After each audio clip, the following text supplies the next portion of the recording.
Alright, we're going to read now chapter 103 of One Punch Man. This one is called A Top Secret Battle.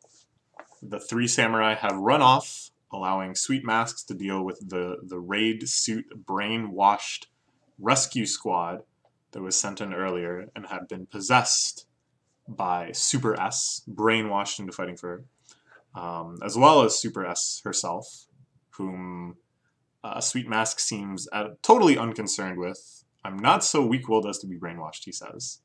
Which again, I made a statement a while ago. I don't remember under what circumstances, but I said I was convinced that Sweet Mask was actually a cyborg. The Sweet Mask was actually the demonic cyborg that Genos has been looking for. I also think that Sweet Mask might have also been made by the guy who commands Metal Knight, Dr. someone. Not Dr. Stench, that's Genos' doctor, but someone else. As kind of like a rival project to Genos, maybe. We'll make an even more beautiful robot. I don't know. Doesn't that seem plausible? Because he does a lot of very strange, not human things. And there's kind of some other evidence that was in the webcomic, but in the remake that I don't want to talk about yet. But this is my theory. Whenever I see this character, I kind of have this in mind. But we'll see. We'll see. Turn around you. If here would cause trouble, can't let them see the way I do it. So I think it's enough that he just is going to be really merciless and kill them. And that's why he doesn't want to be seen doing it. But I think it also is just going to be perhaps like less dignified than he'd like to appear.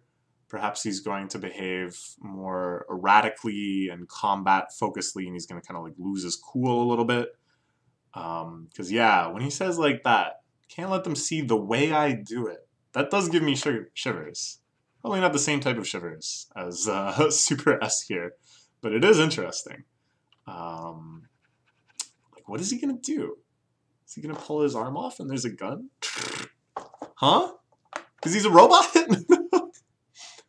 Used to be your fan, don't tell anyone. Whoa. Oh boy. She's putting on the charm? Is this flirting? When you stick your tongue out like that? Is this Oh yeah, no, he's really pissed.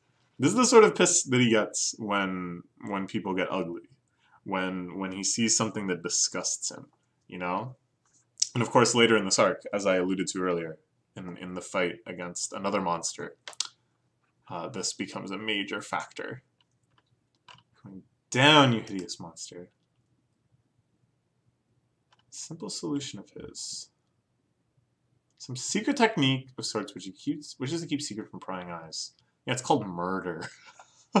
These poor samurai are so naive that they don't immediately see what's going on here. But I suppose I was too, because when I first read the last chapter, I was like, ooh, I wonder what it could be. And then I loaded the comments, and the first comment was like, he's gonna murder them. And I'm like, oh yeah, that makes sense. But, you know, I'm just me. These guys are combat veterans. They should maybe be a little harder. Pull out a mic, start a cool choreography, and undo the brainwashing, the power of music. Whoa!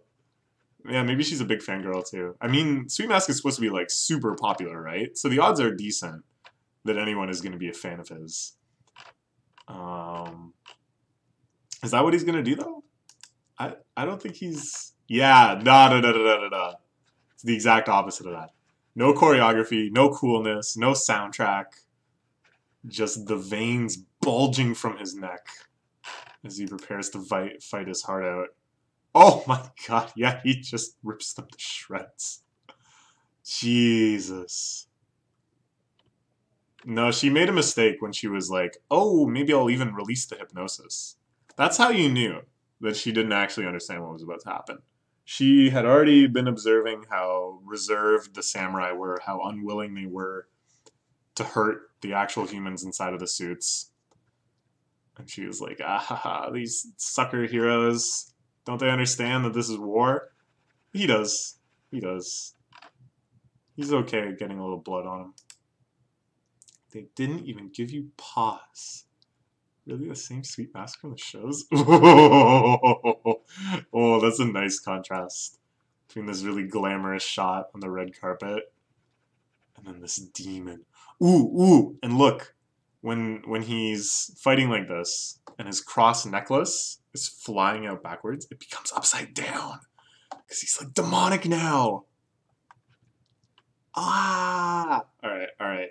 That's pretty good. That's a pretty freaky picture. What a scary character. I don't know, man. There's something going on with this guy. Like, I think he somehow must tie into a greater villain, a greater evil in this series. Doesn't affect you. Doesn't affect you maybe because your whole body is made out of metal? Or like Genos, you have a lot of cybernetic components at the very least? I surrender. Oh, man. I think he's about to punch her head clean off. I submit to you. Oh boy. Oh, what is he gonna do? This is scary.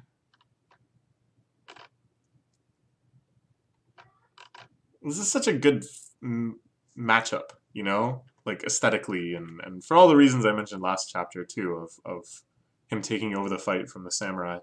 But like, I don't know, something about Super S, who's gone to such monstrous extremes in her appearance and such, you know, like such a super stimulus version of perhaps the lifestyle that she used to have.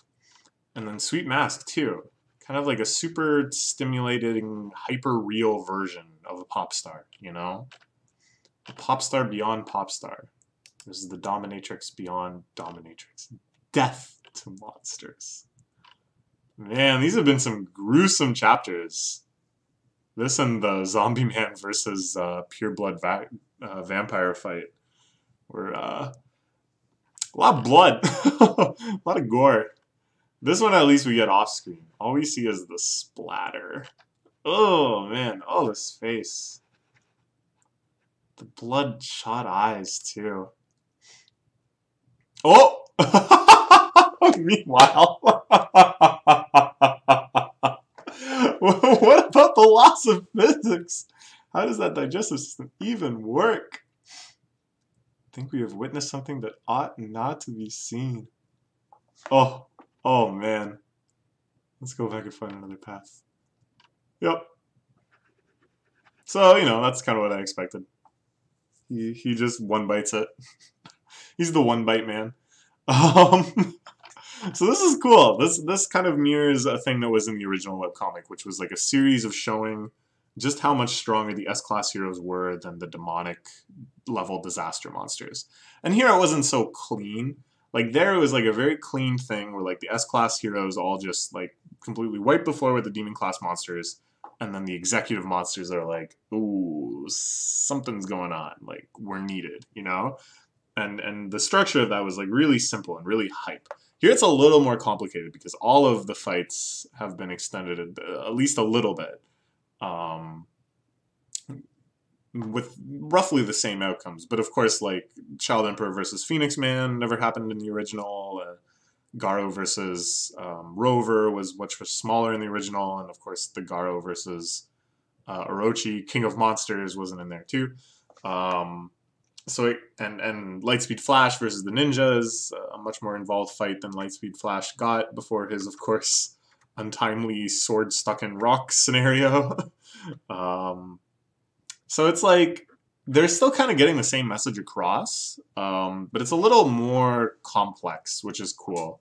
What I kind of miss though is like sometimes in the original, just to kind of get across this plot structure and to get across this kind of like hype realization about power levels or whatever,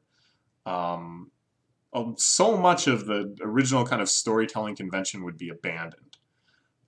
You know, one was very willing to kind of for the sake of the joke of it all, but also of course to build up hype, would just kind of like I don't know, not phone it in, but do the absolute simplest version of that than you possibly could, which I found very amusing. And here, there's like no step which is not involved. Like it's made the whole thing feel so much more real, I guess. I don't know. Oh, that's it. I kind of thought that might be it. Yeah, this is pretty hype.